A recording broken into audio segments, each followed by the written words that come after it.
કેન્દ્ર સરકાર દ્વારા બિલ્ડિંગ મટીરિયલના જીએસટી દરોમાં ઘટાડો કરવામાં આવ્યો છે, ત્યારે આગામી સમયમાં તેનો સીધો લાભ બિલ્ડર્સ અને ગ્રાહકોને મળશે। ત્યારે આ અંગે જામનગર જિલ્લાના બિલ્ડર્સ તેમજ બિલ્ડિંગ મટીરિયલ વિક્રેતાએ દૂરદર્શન સાથે ખાસ વાતચીત કરી હતી।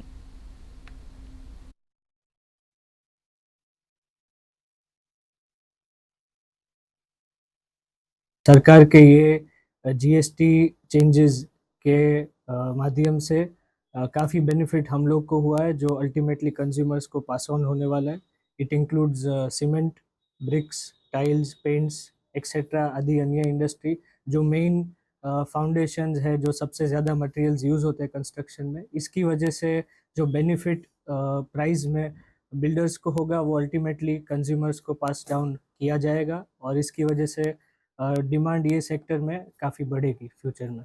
कस्टमर को जो गवर्नमेंट ने फायदा दिया है वो मिला है कि नहीं मिला है, इसके लिए जो भी स्टेप लिए हैं उसका पूरा इफेक्ट मार्केट के ऊपर पड़ा है और सभी कंपनियों ने, व्यापारियों ने उसी दिन से 10% सीधा कम कर दिया है। और आने वाले समय में यही हाल रहा तो कस्टमर को जो बेनिफिट गवर्नमेंट देना चाहती है वो 101% मिलेगा। और बांधकाम उद्योग में जो रेट इतने हाई हो गए थे और जो ये मंदी का माहौल था उसमें तेजी आएगी, वो हमें लगता है